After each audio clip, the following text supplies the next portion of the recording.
अर्हन्ताणम् नमो सिद्धाणं नमो आयर्याणं नमो वज्रायाणं नमो लोये सव्वसाहूणम्। हाँ, कौन करते मंगलाचरण? काश्मीरा बेन से। हाँ दीदी। हाँ करो। मंगलमय मंगल करण वीतराग विज्ञान नमो ताहि जाते भय अरहंतादि महान शिव उपाय करता प्रथम कारण मंगल रूप विघ्न विनाशक सुख करण नमो शुद्ध शिव भूप नमो शुद्ध शिव भूप। बहुत सुंदर मंगलाचरण आपने किया। सुबह मंगल प्रभात की मंगल वेला में हमारी चर्चा मोक्ष मार्ग प्रकाशक जी शास्त्र के अंतर्गत 9वां अधिकार अंतिम अधिकार है और उसमें पंडित साहब ने पुरुषार्थ से ही मोक्ष प्राप्ति ये वाले चैप्टर की चर्चा अपन कर रहे हैं। जीव पुरुषार्थ करे तो जरूर उसके कार्य की सिद्धि हो सकती है, अगर पुरुषार्थ नहीं करे तो वो कार्य की सिद्धि नहीं कर सकता है। लोक व्यवहार में भी हर जगह पे अपन पुरुषार्थ को मुख्य करते हैं, कहीं पर भी कोई भी जगह पे अपन पुरुषार्थ को ही मुख्य करके चलते हैं तो मोक्ष मार्ग में भी पुरुषार्थ ही कार्यकारी हो सकता है। बाकी के समवाय आकर के मिल जाते हैं वो एक अलग बात है, परंतु एक कार्य होने में अनेक कारण मिलते हैं, ये बात को लक्ष्य में रखना चाहिए। पेज नंबर 312 के ऊपर हमारी जो कल चर्चा यहाँ से छूटी थी, यहाँ तक हमने की थी। पंडित साहब सम्यक दर्शन से लेकर के सिद्ध दशा तक का सारा पुरुषार्थ तत्व निर्णय यहाँ पर बता रहे हैं। कल पढ़ा था यहाँ से, मैं फिर से जरा 2 लाइन पढ़ूंगी और फिर आगे चर्चा करते हैं। बीच का पैराग्राफ है 4 नंबर का। तथा इस अवसर में जो जीव पुरुषार्थ से तत्व निर्णय करने में उपयोग लगाने का अभ्यास रखें है, क्या कहते हैं कि जो जीव इस अवसर में अपने को जो अवसर मिला है, कल बात की थी हमने कि हमें कैसा अवसर मिला है, सारी चीजें हमारे पास अवेलेबल है, मंद कषाय है, हमारा ज्ञान का सक्षम है, तत्व निर्णय करने की शक्ति भी है, और फिर भी हम तत्व निर्णय न करें तो हम कहते ना साधन सामग्री मिलने पर भी अगर वो जीव कार्य नहीं करेगा तो वो व्यक्ति दंड के पात्र होगा।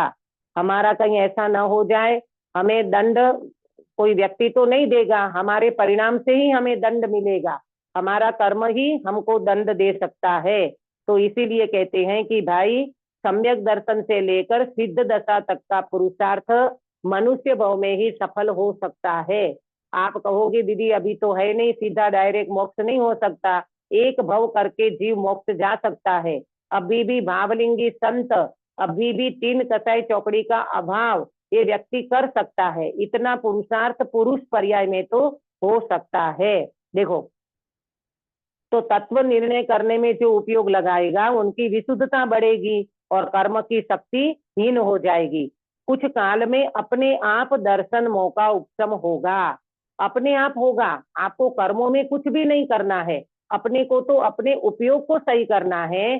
जिस उपयोग में पर द्रव्य की रुचि लगी हुई थी, पर द्रव्य का लक्ष्य था, पर द्रव्य की कहना चाहिए कि अपनत्व और ममत्व एकत्व बुद्धि थी, वो अपने को स्वभाव की ओर ढलना है, तत्व की हमें श्रद्धान करना है, प्रतीति करना है, विश्वास करना है। तो कहते हैं तब तत्वों की प्रतीति यथावत आएगी और सो इसका तो कर्तव्य तत्व निर्णय का अभ्यास ही है। हमारा कर्तव्य क्या है? बोले तत्व निर्णय का अभ्यास करना ही अपना कर्तव्य है। इसी से दर्शन मोह का उपशम तो स्वयं होता है, दर्शन मोह का उपशम तो ऑटोमेटिक होगा, है ना। देखो जैसे अपन भोजन करते हैं, है ना, तो भोजन करते समय अपन ऐसा थोड़ी ना सोचते हैं कि इससे मेरे को चर्बी मिले, इससे मेरे को ताकत मिले, इससे मेरा खून बढ़े, इससे मेरा हड्डियां मजबूत होवे, ये ऐसा सोच करके भोजन करते हैं कि भोजन करते हैं और अपने आप सप्त धातु में परिणमित हो जाता है। बोलो गिरीश भाई, क्या करते हैं अपन? वो अपने आप परिणमित हो जाता है। हम है ना, कुछ अपने आप परिणमित हो जाता है। हम्म, सप्त धातु रूप अपने आप परिणमित होता है। इसी तरह कर्मों में समझना, आप यहाँ तत्व निर्णय करोगे, वहां कर्मों में ऑटोमेटिक उत्सम क्षयपसम क्षय जो भी होना होगा वो अपने आप होता चला जाएगा। इसीलिए तो कहते हैं पर द्रव्य में तुम कुछ मत करो, तुम अपने तत्व निर्णय का प्रयास करो। उसमें जीव का कर्तव्य कुछ नहीं है। काय में दर्शन मोह में, यानी कर्म का उपशम करना, क्षयपसम करना कि क्षय करना, उसमें तुम्हारा कोई कर्तव्य नहीं है। तुम्हारा कर्तव्य तो मात्र अपने स्वभाव का निर्णय करने का है। बराबर, ये सम्यक दर्शन की बात करी। अब देखो आगे कहते हैं, तथा उसके होने पर जीव के सम्यक दर्शन होता है। ये जीव को सम्यक दर्शन होता है। और सम्यक दर्शन होने पर श्रद्धांत तो ये हुआ, क्या हुआ? मैं आत्मा हूँ, मुझे रागादिक नहीं करना। मैं शुद्धात्मा हूँ, मुझे रागादिक नहीं करना। परंतु चारित्र मोह के उदय से रागादिक होते हैं। देखो, श्रद्धान हो गया कि मैं भगवान आत्मा हूँ, मुझे राग नहीं करना चाहिए, परंतु अभी दर्शन मोह उपशम हुआ है, अभी चारित्र मोह बाकी है ना, तो चारित्र मोह के कारण रागादिक होंगे। जैसे अपन बोलते ना कि ज्ञानी को भी राग द्वेष तो होते हैं। रामचंद्र जी को भी सीता के प्रति राग हुआ था, लक्ष्मण के प्रति राग था। 6 महीना कंधे पे लेकर के अपने भाई को लेकर के मुर्दा लेकर को घूमे थे। तो ये सब किसकी कमजोरी? दर्शन मोह की के चारित्र मोह की? काश्मीरा बेन, चारित्र मोह की।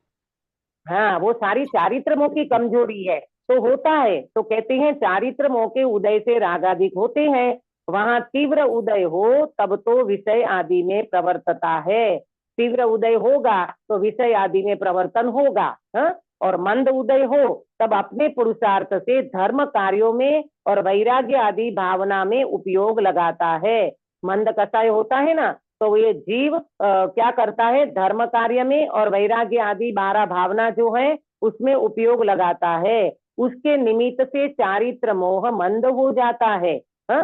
ऐसे चारित्र मोह मंद होता है। फिर क्या होता है? ऐसा होने पर देश चारित्र और सकल चारित्र, देश चारित्र माने क्या और सकल चारित्र माने क्या, कौन बताएगा? सुधा बेन।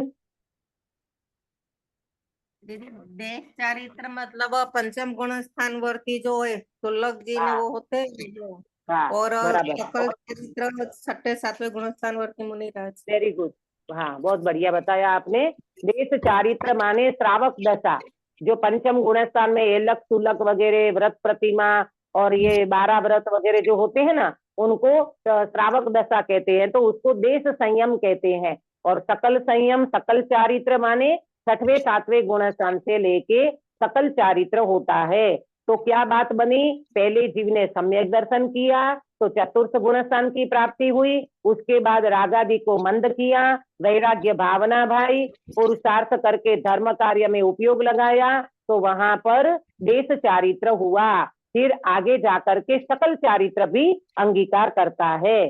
तथा चारित्र को धारण करके अपने पुरुषार्थ से धर्म में परिणति को बढ़ाए, वहां विशुद्धता से कर्म की शक्ति हीन होती है, उससे विशुद्धता बढ़ती है और उससे कर्म की शक्ति अधिक हीन होती है।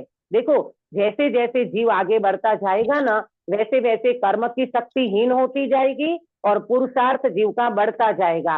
परिणति अंतर्मुखी ढलती जाएगी, शुद्धता की वृद्धि होती जाएगी और कर्मों में हानि होती जाएगी। कर्म उनका नाश को प्राप्त हो जाएगा, शक्ति उनकी हीन होती जाएगी। इस प्रकार क्रम से मोह का नाश करे तब सर्वथा परिणाम विशुद्ध होते हैं। उनके द्वारा ज्ञानावरण आदि का नाश हो तब केवल ज्ञान प्रगट होता है। पश्चात वहां बिना उपाय करे अघाती कर्म का नाश करके शुद्ध सिद्ध पद को प्राप्त करता है। बता दिया, सम्यक दर्शन से लेकर के सिद्ध दशा तक का पुरुषार्थ बताया, मोक्ष मार्ग का क्रम बता दिया कि पहले जीव ने सम्यक दर्शन किया, बाद में वो जीव चारित्र मोह का क्षय करने के लिए अपने अंतरंग परिणाम की विशुद्धि बढ़ाई, अपने अंदर में उनने वैराग्य भावना भाई, अपने अंदर में वो जीव धर्म कार्य में लगने का पुरुषार्थ किया। फिर छठवां गुण स्थान, फिर श्रेणी मानने का अधिक विशुद्धता बढ़ी, तो श्रेणी मान करके अरहंत पद की प्राप्ति करी, यानी घाती कर्मों का क्षय कर दिया, और उसके बाद अघाती कर्म का क्षय करके वो जीव सिद्ध पद को प्राप्त करता है, कोई उपाय करे बिना। काय में? कर्मों में।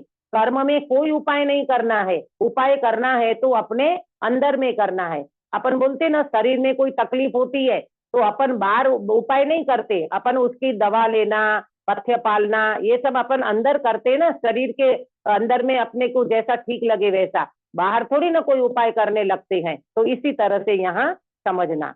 देखो, सूजन चढ़ जाए, स्वेलिंग हो जाए शरीर में, तो कोई स्वेलिंग होने से अपन बाहर कोई उनको दवाई वगैरह नहीं लगाते, अंदर में उसको ठीक करते हैं, तो ऑटोमेटिक सूजन भी कम हो जाती है, क्या बोलते, दवाई भी लग जाती है और वो व्यक्ति ठीक हो जाता है। इसी तरह अंतरंग आत्म भ्रांति सम रोग नहीं, कृपाणु देव ने बताया कि आत्मा की भ्रांति हो गई है ना, तुम भगवान आत्मा होने पर भी आत्मा मानते नहीं हो ना, तो तुम पहले अंदर में अपना सोच सही करो, तुम अपनी विपरीतता को दूर करो, तुम अपनी समझ सही करो। तो समझ सही करने में कोई क्रिया करनी पड़ेगी, कोई जाप करना पड़ेगा, कोई उपवास करना पड़ेगा, कि समझ को सही करना होगा। प्रेमलता जी क्या करोगे?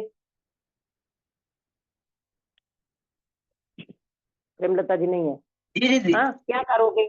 हाँ, समझ सही करोगे ना, सबसे जी। पहला उपाय समझ सही करना है। कृपाणु जी। देव ने कहा है, समझ पीछे सब सरल है, बिन समझे मुश्किल।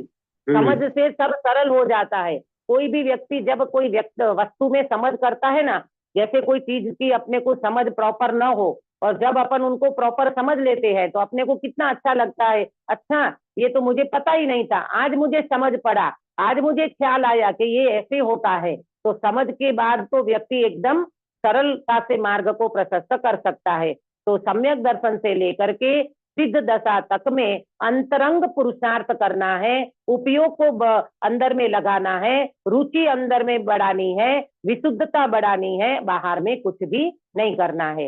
इस प्रकार उपदेश का तो निमित्त बने और अपना पुरुषार्थ करे तो कर्म का नाश होता है। तब उपदेश का निमित्त भी बनेगा और तुम अंदर पुरुषार्थ करोगे तो कर्म का नाश अवश्य हो जाएगा। तथा जब कर्म का उदय तीव्र हो तब पुरुषार्थ नहीं हो सकता। जब कर्म का तीव्र उदय होता है ना, तब पुरुषार्थ नहीं हो सकता।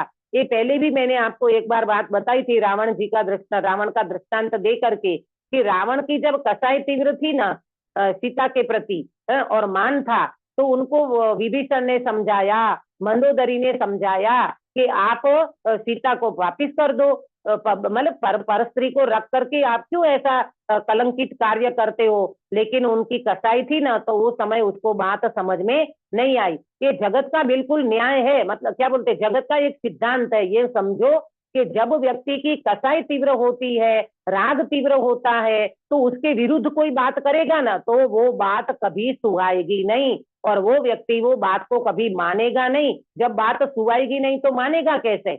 नहीं माना रावण, तो आखिर युद्ध करना पड़ा और फिर युद्ध में हार गया और लक्ष्मण के हाथ से मृत्यु हो गई। अरे भैया, इससे पहले तुम सौंप देते ना अच्छे से, तुम अपनी पटरानी का कम थोड़ी थी, तुम्हारे पास तो बहुत सारी, मंदोदरी तो पटरानी और भी बहुत सारी रानियां थी तुम्हारी, काहे को तुम पर स्त्री के प्रति ये करते। लेकिन क्या करे, कर्म के उदय में व्यक्ति को कुछ सूझता नहीं है और तीव्र उदय होता है तो ये बात भी व्यक्ति मान नहीं सकता, पुरुषार्थ भी नहीं कर सकता। ऊपर के गुण स्थानों से भी गिर जाता है। ऊपर के गुण स्थान माने कहाँ तक जा सकता है सुनीता जी, कहाँ तक जाकर के गिरना होता है? 10वें 11वें 12वें गुण स्थान तक, 11वें 11वें गुण स्थान तक। हाँ, 12वां नहीं लेना, 12वें 11वां वाला तो 11वां 13वें, हाँ 12वें वाला तो 13वें जाकर के केवल ज्ञान की प्राप्ति करेगा। तो ये 11वां गुण स्थान है ना, उपसम श्रेणी जिसको बोलते हैं, 2 श्रेणी होती है ना, एक उपसम श्रेणी और एक होती है सपक श्रेणी। तो 11वें गुण स्थान 8वां 9वां 10वां और 11वां है ना, ये उत्तम श्रेणी के गुण स्थान है। फिर 8वां 9वां 10वां और 12वां ये है सपक श्रेणी के गुण स्थान। तो उत्तम श्रेणी वाला क्या करेगा, कि 8वां 9वां 10वां और फिर 11वें में जाएगा तो कर्मों को उत्तम करेगा, कर्मों को दबाएगा, कर्मों को सत्ता में से क्षय नहीं कर सकता। जैसे इसके लिए दृष्टांत दिया था ना, जैसे राख होती है, अग्नि होती है। पहले जमाने में अपने माँ बाप ऐसे करते थे, गांव में हमने भी देखा है कि चूल्हा जलाते थे ना, तो वो जब दोपहर का भोजन हो जाए और उसके बाद चूल्हे में थोड़ी अग्नि पड़ी हो तो उसके ऊपर राखोड़ी डाल दे, राख डाल के उसको ढक देते थे। और फिर 3 बजे चाय बनाना हो तो क्या करेंगे गिरीश भाई, उस राख को हटा करके उसमें ईंधन डालेंगे और फिर वो अग्नि को प्रज्वलित कर देंगे। ठीक इसी प्रकार से कर्मों का उपशम करना माने दबाना, उपशम करना माने ढांक देना। तो एक उत्तम श्रेणी वाला जीव 11वें गुण स्थान चढ़ गया तो कर्मों को क्या करा, कर्मों को दबाया है, कर्मों को मूल से क्षय नहीं करा। तो इसीलिए वो व्यक्ति का फिर से गिरना होता है। 11वें गुण स्थान तक चढ़ा हुआ जीव गिरता है और गिरते गिरते गिरते गिरते प्रथम गुण स्थान तक भी आ सकता है। बीच में संभल जाए 6वें 7वें में तो फिर वो सपक श्रेणी मान सकता है, ठीक है। और नहीं मान दी तो फिर वो 6वें 7वें से गिर करके चौथे तक आ सकता है, फिर संभल जाए तो ऊपर चढ़ जाए, न संभला तो फिर चौथे से गिरते गिरते नीचे प्रथम गुण स्थान तक भी जा सकता है। आया समझ में? आपको ख्याल है अपने कृपाणु देव श्रीमद राजचंद्र जी ने कहा, अपने उसमें लिखा है, हम तो महावीर भगवान के अंतेवासी शिष्य थे और 11वें गुण स्थान से घिरा हुआ जीव था वो। आया ना समझ में? भगवान महावीर के समय में वो जीव हुआ, अंतेवासी शिष्य ऐसे बताते हैं, और उत्तम श्रेणी से घिरा हुआ जीव था। इसीलिए अपने को कभी भी ऐसा नहीं समझना कि हमने तो बहुत कुछ कर लिया। अरे कुछ नहीं किया, कभी आपने उत्तम श्रेणी मान करके भी तुम गिर सकते हो भैया। यहाँ तो मोक्ष का पुरुषार्थ अविरत गति से चलना चाहिए और वो ऐसा चले कि सपक श्रेणी आरोहण करें। उत्तम श्रेणी भी आरोहण करने वाला जीव गिर सकता है, तो पुरुषार्थ तो सपक श्रेणी का लगाना चाहिए। तो देखो क्या कहते हैं दीदी, मतलब 11वें से उपसम श्रेणी वाला 100% गिरता ही गिरता है कि ऐसा नहीं भी हो 12वें में जा सकता है? ना ना, बिल्कुल नहीं, वो गिरता ही गिरता है। उसमें दो बात बताई है, 2 कारण बताया। एक कारण ये बताया कि उनकी आयु पूरी हो जाती है तो वो वहां से स्वर्गवास में जाते, माने देव में जाते हैं, अथवा तो उसकी स्थिति पूरी हो जाती है, 11वें गुण स्थान की अंतर्मुहूर्त की स्थिति है, तो अवश्य में वो 10वें में आएंगे और वहां लोभ का उदय होगा, सूक्ष्म लोभ उसका उदय होगा और वो जीव 10वें गुण स्थान में आएगा। फिर धीरे धीरे धीरे नीचे जाएगा तो 6वें तक, और नीचे जाएगा तो चौथे, और नीचे जाएगा तो पहले तक भी जा सकता है। 2 रीजन बताया, स्थिति पूरी हो जाती है तो मरण हो जाता है, और गुणस्थान की स्थिति पूरी होती है तो नीचे आना पड़ता है कंपलसरी, और वहां 10वें में उस जीव को तो लोभ कर्म का उदय होता है और फिर वो जीव नीचे की ओर चला जाता है। दीदी एक क्वेश्चन ये है, इसमें जो है ना कि कर्म का उदय तीव्र हो तब पुरुषार्थ नहीं होता है, नहीं हो सकता, तो इसका मतलब वो कर्म के अधीन हम लोग रह जाएंगे।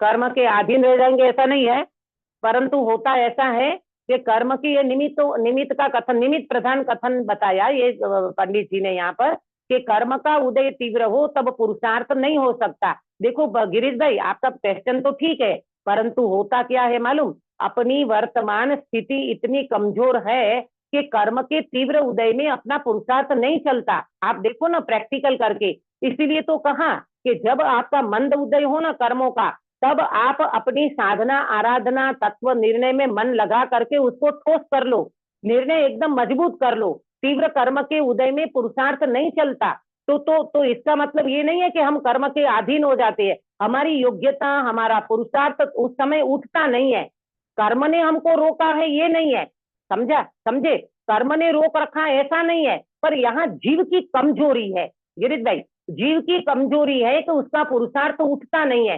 तो ये जीव की कमजोरी समझना, ये कर्म का तीव्र उदय है तो कर्म ने हमको रोका, कर्म से हमारा नहीं काम हो रहा है, ऐसा नहीं समझना। यहाँ जीव के पुरुषार्थ की कमजोरी होने के कारण ये काम नहीं बन पा रहा है, ये हमारे पुरुषार्थ की कमजोरी है। कर्म का उदय तीव्र हो भले हो, पर अगर तुम्हारा पुरुषार्थ तीव्र होगा तो कोई ताकत नहीं है, पहले पहले जमाने का जमाना से अब पहले अपने तीर्थंकर के जीव देखो है और बड़े बड़े महापुरुष देखो तो वो कैसे तीव्र उदय में, अब देखो पार्श्वनाथ मुनिराज कैसा तीव्र कर्म का उदय आया।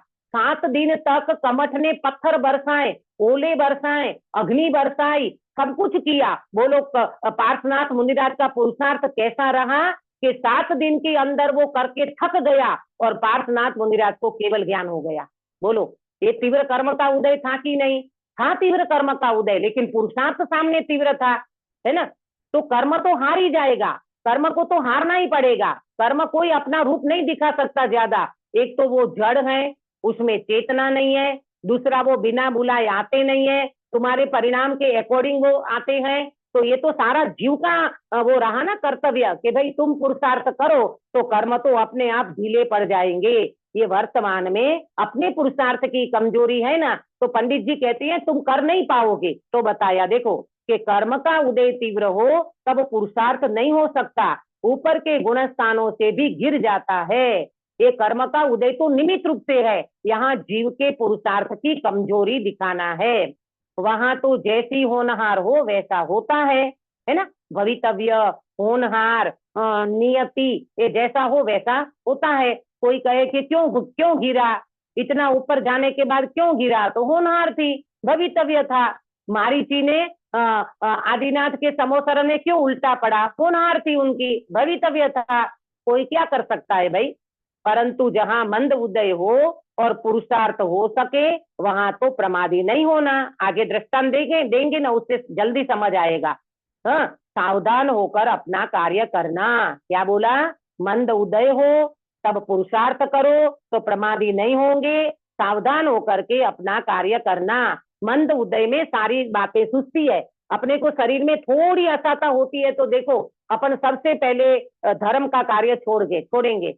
सीधा अपने को लगता है कि अभी भाई आज तो मंदिर नहीं जाना है, आज तो प्रवचन में नहीं जाना, आज तो क्लास अटेंड नहीं करना, मेरे को आज तबीयत ठीक नहीं है। तो फिर क्या करते हो? तबीयत ठीक नहीं है तो टीवी खोल के बैठ गए, वहां उपयोग लगेगा और यहाँ उपयोग नहीं लगता। सीधी सी बात है कि जीव रुचि, समर्पण, महिमा इनको विषयों की पड़ी रहती है, तो स्वास्थ्य ठीक नहीं होगा तो वहां तो उपयोग लगाता है, परंतु अपने स्वभाव में उपयोग नहीं लगाता। इसलिए पंडित साहब कहते हैं कि भैया जब कर्म का मंद उदय होना, उसी समय तुम पुरुषार्थ कर लो, उसी समय तुम प्रमाद नहीं करो, सावधान हो तो तुम्हारा कार्य बनेगा। देखो एग्जाम्पल, जैसे कोई पुरुष नदी के प्रवाह में पड़ा बह रहा है, हा?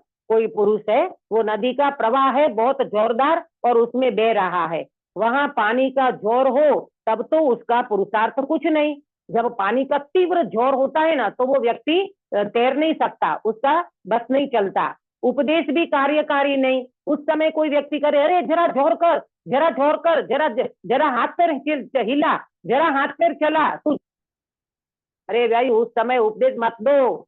तीव्र पानी का प्रवाह बह रहा है, पानी का खूब जोर है, तो उस समय वो व्यक्ति न पुरुषार्थ कर सकता है और न उस समय तुम्हारा उपदेश ही उसको कार्यकारी होगा। और पानी का जोर थोड़ा हो, अब देखो पानी का जोर थोड़ा हो तब यदि पुरुषार्थ करके निकले तो निकल जाएगा। ऐसा क्यों बताया गिरीश भाई? पानी के कम जोर में क्या होता है?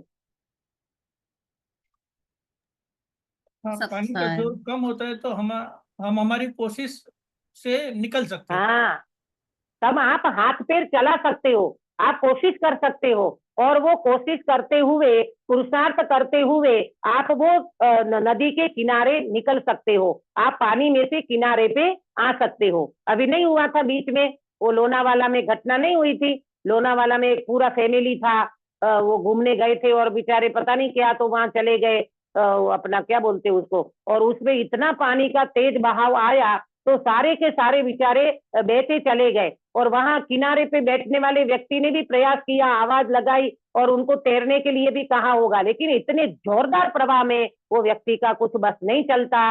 मंद उदय हो, पानी का प्रवाह कम हो और व्यक्ति अपना हाथ पैर चलाए तो वो व्यक्ति किनारे आ सकता है। उसी को निकालने की शिक्षा देते हैं। वो व्यक्ति को कहेंगे हाथ पैर चलाओ, और न निकले तो धीरे धीरे बहेगा और फिर पानी का जोर होने पर बहता चला जाएगा। अगर नहीं करा ना पुरुषार्थ तो फिर वो पानी के जोर में बहता चला जाएगा। ये तो दृष्टांत हुआ। अब सिद्धांत देखो, उसी प्रकार जीव संसार में भ्रमण करता है।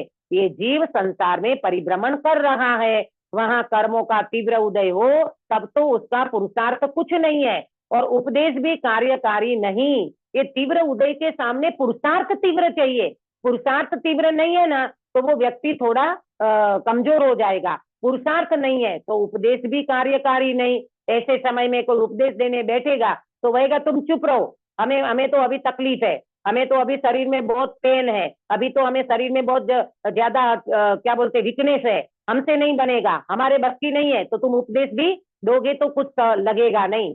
और कर्म का मंद उदय हो तब पुरुषार्थ करके मोक्ष मार्ग में प्रवर्तन करे तो मोक्ष प्राप्त कर ले।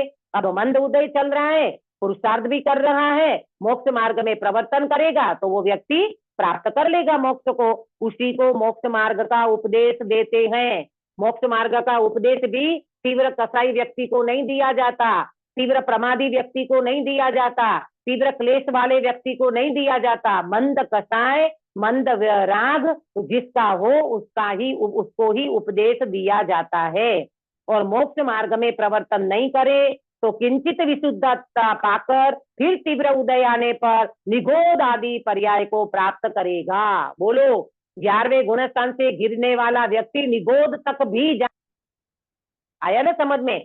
तो यहाँ तक कर ले और फिर कहते हैं कि वो प्रवर्तन न करे ने विशुद्धता पाकर भी फिर कर्म का कोई तीव्र उदय आ गया और वो व्यक्ति ने पुरुषार्थ नहीं किया तो निगोद तक भी वो चला जाएगा। देख गिर मार दी, अब वो व्यक्ति कहाँ चला जाएगा कुछ पता नहीं है। इसलिए गुरुदेव श्री दृष्टांत देते थे, खड़ा हुआ तिनका कहाँ जाकर पता नहीं है। इसी तरह ये तीव्र उदय वाला जीव कहाँ जाकर के गिरेगा वो कुछ पता नहीं है। निगोद तक की यात्रा फिर से वो व्यक्ति शुरू कर दे, इसमें कोई दो राय नहीं है। तो हमें क्या करना चाहिए? पंडित जी कहते हैं, देखो इसलिए अवसर चूकना योग्य नहीं है। बड़े अक्षरों में लिखा है, इसलिए अवसर चूकना योग्य नहीं है। सब अवसर अब आ चुका है, अब सर्व प्रकार से अवसर आया है, ऐसा अवसर प्राप्त करना कठिन है। इसलिए श्री गुरु दयालु होकर मोक्ष मार्ग का उपदेश देते हैं, उसमें भव्य जीवों को प्रवृत्ति करना। कितनी करुणा है भाई अपने प्रति। पंडित साहब का देखो तो हृदय कैसा है। वो कहते हैं भाई ये अवसर चूकने योग्य नहीं है, ये दृष्टांत को समझ करके सिद्धांत को समझ करके तुम अपना पुरुषार्थ करो। ये 24 घंटा राग द्वेष क्यों चलता है? 24 पीछे पड़े हैं अपन, थोड़ा तो सोचे, शरीर छूट जाएगा, संयोग छूट जाएंगे, सारी की सारी सामग्री चली जाएगी, सब यहाँ के यहाँ धरा रह जाएगा और तू यहाँ से चल पड़ेगा तो भी तुझे समझ में नहीं आता कि ये सबको छोड़ करके मैं जाने वाला हूँ, तो मेरे साथ में जो जाएगा वो उत्तम महामहिम चैतन्य पदार्थ को देखने का अभ्यास तो करूं, उसमें थोड़ा मन तो लगाऊं, उसमें थोड़ी बुद्धि तो लगाऊं, उसका पुरुषार्थ करने का थोड़ा प्रयास तो करूं। ऐसा क्यों नहीं लगता भाई? ये अवसर तो चला जाएगा। ये अपनी उम्र अभी देखो, पहले अपन बिल्कुल छोटे थे, फिर बचपने में से युवानी आई, युवानी में से प्रौढ़ और प्रौढ़ में से वृद्धापन की ओर, तो ये सारी अवस्थाएं बदल नहीं रही है। तो समय के साथ सब बदल जाता है ना, समय के साथ स्थिति बदल जाएगी, संयोग बदल जाएंगे, शरीर की परिणमन बदल जाएगा। पहले तो एकदम ऐसे गोरे चट्टे थे, अब वो उम्र होने के साथ करसली पड़ने लग गई, झुर्रियां पड़ने लग गई, बाल सफेद होने लग गए, घुटनों ने जवाब दे दिया, कमर से सीधा बैठा नहीं जाता, नीचे जमीन पे बैठा नहीं जाता। ये सारी स्थितियां शरीर की नहीं समझ में आती। तो ये समझ करके अपने को ये समझ लेना चाहिए कि ये अवसर बीता चला जा रहा है। मेरे बचपन के दिन वो फिर से आ रहे तो नहीं आएगा।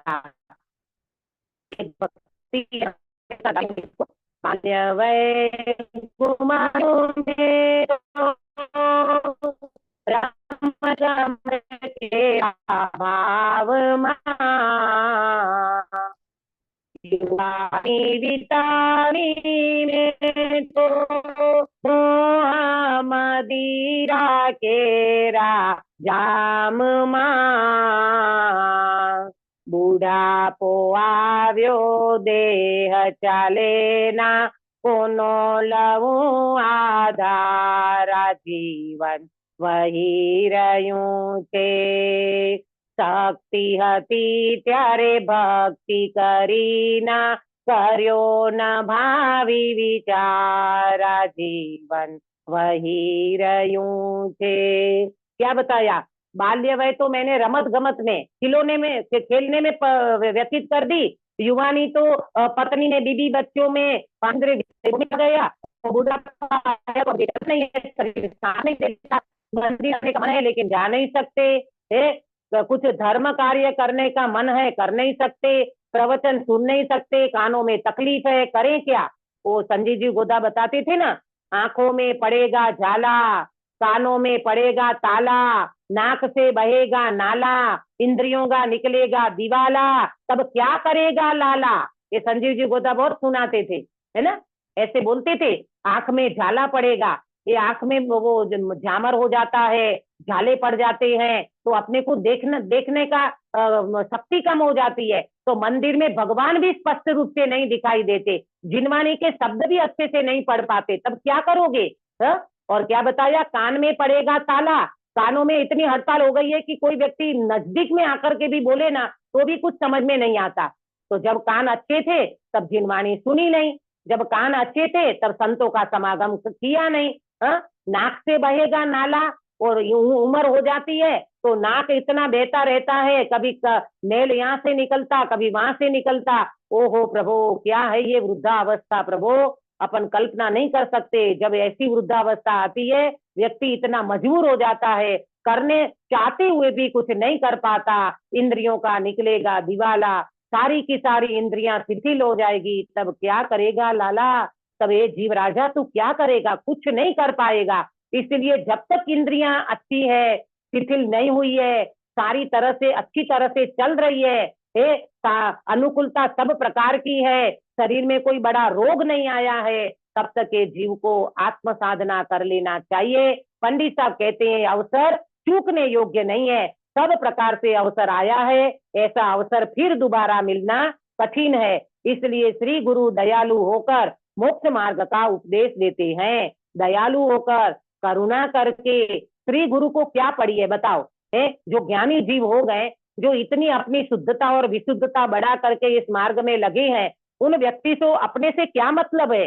कोई स्वार्थ नहीं है, फिर भी करुणा है, फिर भी दया है। अरे रे ये जीव बेचारा भव समुद्र में डूब न जाए। है कोई व्यक्ति नदी के प्रवाह में डूबता हो तो अपने को किनारे पे खड़े है तो अपने को दया नहीं आती? अरे रे बेचारा बच जाए, हे बेचारा निकल जाए, हे मैं भी प्रयास करूं निकालने का, तो कितनी सारी बातें दिमाग में आती है। यहाँ कहते हैं भव समुद्र में डूबते हुए जीव को देख करके श्री गुरु को दया आती है, और दयालु होकर के कहते हैं आप हमको मोक्ष मार्ग का उपदेश देते हैं। अरे भव्य जीवो, इसमें तुम अपनी प्रवृत्ति करना, बाकी कोई संसार की प्रवृत्ति इतनी मत बढ़ा दो। मुझे तो सच में कई बार ऐसा लगता है गिरीश भाई कि अभी भी इस उम्र में अपने को क्यों संसार की प्रवृत्ति में रस रुचि लगता है, क्यों अपने को ये नहीं समझ में आता कि अब तो बिल्कुल निवृत्ति लेकर के आत्म साधना ही करना चाहिए। कोई भरोसा नहीं है, लोगों को ये डर लगता है विश्व युद्ध होगा तो ये भारत और पाकिस्तान के बीच में लड़ाई होगी, ये होगा ने हम मर जाएंगे तो विश्व युद्ध होगा तो महंगाई बढ़ेगी तो हमको साधन सामग्री नहीं मिलेगी तो। अरे भाई इतने सारे तो लगाता, एक बार ये करना कि ये सब होते हुए भी मैं अपनी आत्म साधना के लिए बिल्कुल स्वतंत्र हूँ और मैं आज से मेरी आत्मा की साधना करूंगा। ये संकल्प लेना अपन, ये सारे तो लगा करके तो अपन कमजोर पड़ जाते हैं और बस ऐसी के ऐसा जीवन निकल जाता है। विश्व युद्ध भी होगा, हाँ अपना उदय होगा तो ये सब कुछ होने वाला है। गुरुदेव श्री के जमाने में 56वां दुकाळ हुआ था ना, 56वां दुकाळ हुआ था, तो उस दुष्काल को गुरुदेव श्री ने देखा। लेकिन देखो आज वो गुरुदेव श्री अपनी आत्म साधना करके कितना बहुत बड़ा काम तो खुद का करके गए, और हमारे समाज के लिए, जैन समाज के लिए वो व्यक्ति ने कितना महान कार्य किया कि जी रेगिस्तान में तत्व का बिल्कुल सूखा पड़ा था, वहां आकर के मीठी वीरड़ी ये उपदेश भी दे करके तू भगवान जो भगवान था, ये उपदेश दे करके हम जैसे जीवों को जगा करके गए, तो वो बहुत बड़ा काम गुरुदेव श्री ने किया। हमसे चलो प्रभावना का कार्य न भी कर सके, हम इतनी हमारी वाणी का योग न हो, हमारे प्रवचन का योग न हो, हम बोल नहीं पाते हो, लेकिन अपनी आत्म साधना तो कर सकते हैं ना, उसके लिए तो हम स्वतंत्र है ना। तो ये कहते हैं पंडित जी कि उसमें भव्य जीवों को प्रवृत्ति करना। हे भवी जीव, आप उसमें प्रवृत्ति करो। ये अवसर बिल्कुल गमाने लायक नहीं है, बिल्कुल अपना कार्य करने जैसा है। तो इस प्रकार से ये भव्य जीवों को प्रवृत्ति करने का अंत में 2-2.5 लाइन में अपने को एक प्रेरणा दी है, अपने को जागृति दी है, और ये जागृति अपने जीवन में आएगी ना तो अपन ये सबसे बच जाएंगे। विश्व युद्ध होगा, होने योग्य परिणमन को कोई रोक नहीं सकता, होनी को अनहोनी नहीं कर सकता, अनहोनी को कोई होनी नहीं कर सकता। जगत का परिणमन जैसे होना होगा वैसे होगा। तुम्हें अभी वर्तमान में जो समय, शक्ति, बुद्धि, ज्ञान, उपयोग मिला है उसको तुम अपने में लगाओ तो तुम्हारा काम बन सकता है। तुम दुनिया की चिंता करने लगोगे, जगत की ओर देखने लगोगे तो तुम्हारा काम तो रह जाएगा और आयु पूरी हो जाएगी तो भव चला जाएगा। ऐसा काम हमें नहीं करना है, हमें तो वास्तव में मोक्ष मार्ग में लगना है, और मोक्ष मार्ग में लगने के लिए अपने को ये बात को ध्यान रखना चाहिए। 5 मिनट है अभी, मैं घड़ी नहीं देख पाई, हाँ दीदी। है ना। हाँ, अब देखो मोक्ष मार्ग का स्वरूप, ये अपना दूसरा बिंदु पूरा हुआ। पहला कौन सा था सुनीता जी? मोक्ष प्राप्ति, पुरुषार्थ से आत्मा मोक्ष का हित मोक्ष ही है, ये पहला बिंदु था। हाँ, वो 10 बिंदु जो ध्यान दिखाया है ना, वो नोट में आपको कॉपी में हाँ। होगा। हाँ, आत्मा का हित मोक्ष ही है, मोक्ष ही है, एक पूरा हुआ, संसार अब दुख दूसरा ही है। पूरा हुआ। हाँ, पुरुषार्थ से ही मोक्ष प्राप्ति, हाँ, ये वो दूसरा पूरा हुआ। नहीं दीदी, दूसरा तो संसार सुख दुख ही है लिखाया था। संसार संसार दुखी है, सुख दुख संसार में दुख, और संसार में दुख ही है। हाँ, ये बात भी हमारी चर्चा हो चुकी है, ये सारी बातें उसमें आ गई, बराबर। पुरुषार्थ से मोक्ष की प्राप्ति। हाँ, ये तीसरा है ना। हाँ, और मोक्ष ये मार्ग तीसरा। का स्वरूप, उसका लक्षण और दोष।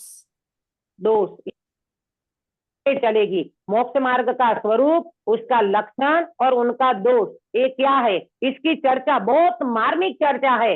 हालांकि पूरा का पूरा मोक्ष मार्ग प्रकाशक इतना मार्मिक है, हमने तो पढ़ा ना इसको, तो अब समझ में आया कि सही में पंडित साहब ने क्या अपनी नसें पकड़ी है और कैसे अपने को ये रोग पकड़ा हमारा, और दवाई भी दी, पथ्य का पालन करने को भी बताया, और बहुत अच्छी तरह से पंडित साहब ने यहाँ प्रस्तुत किया है। अब देखो मोक्ष मार्ग का स्वरूप, उसका लक्षण और उनके दोष बताते हैं।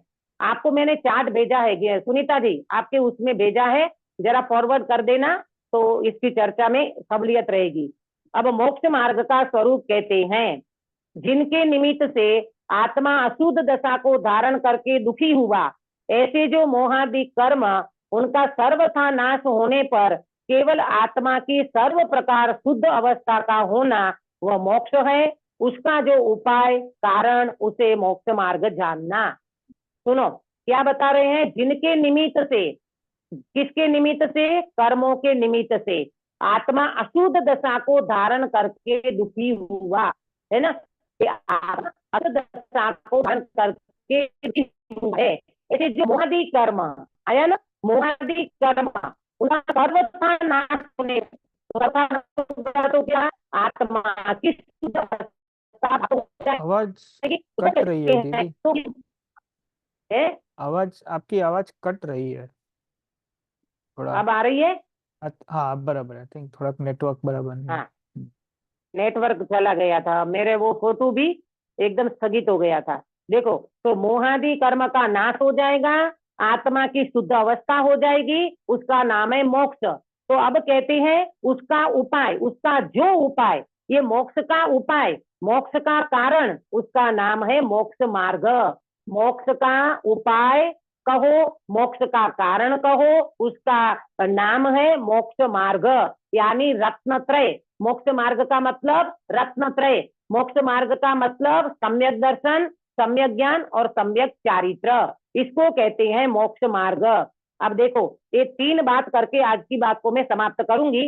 वहां कारण तो अनेक प्रकार के होते हैं, आप चार्ट निकालना, जो मैंने 3 बिंदु उसमें भेजे हैं, कोई कारण तो ऐसे होते हैं जिनके हुए बिना तो कार्य नहीं होता, और जिनके होने पर कार्य हो या ना भी हो। जैसे मुनिलिंग, हाँ, पहली बात को समझो पहले। जैसे मुनिलिंग, तो क्या बताया कि जिनके बिना तो कार्य नहीं होता। मुनि दीक्षा अंगीकार करे बिना केवल ज्ञान कभी नहीं होगा, सिद्ध दशा कभी नहीं होगी, अरहंत अवस्था कभी नहीं होगी। तो जिनके बिना कार्य नहीं होता, एक बात। दूसरी बात, जिनके होने पर कार्य हो या ना भी हो, इसी में जिनके बिना कार्य हो या ना भी हो, मुनिलिंग। तो इसमें क्या समझे आप अंकित भैया, कि जिसके होने पर कार्य हो या ना भी हो, इसका क्या मतलब?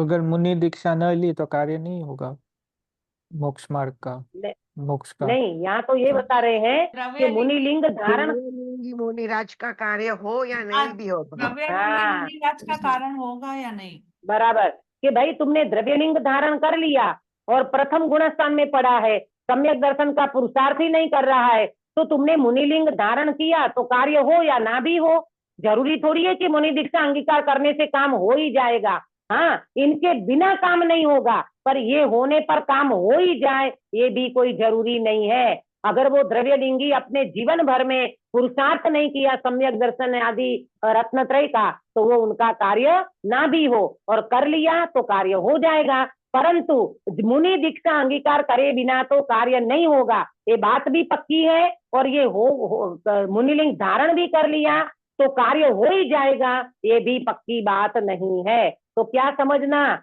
रत्नत्रय का पुरुषार्थ पहले करना, फिर बाद में मुनि दीक्षा अंगीकार करना, तो तुम्हारा काम अवश्य आगे बढ़ेगा। अब दूसरी स्थिति बनती है। दूसरी बात क्या करी कि जैसे मुनिलिंग धारण किए बिना तो मोक्ष नहीं होता, परंतु मुनिलिंग धारण करने पर मोक्ष होता भी है और नहीं भी होता, ये जो चर्चा अभी करी। अब दूसरी बात, तथा कितने ही कारण ऐसे हैं कि मुख्यतः तो जिनके होने पर कार्य होता है, परंतु किसी के बिना हुए भी कार्य सिद्ध होता है ना। तो इसमें क्या बताया, जैसे अनशन आदि बाह्य तप का सेकंड पॉइंट रह गया ना, जिनके होने रह पर गया। हाँ, दूसरा वाला। तो दूसरे वाला तो बोल रही हूं मैं, अच्छा, नहीं आप पढ़े जिनके तीसरा। जिनके होने पर कार्य होता है, परंतु किसी के बिना हुए भी कार्य सिद्धि होती है क्या?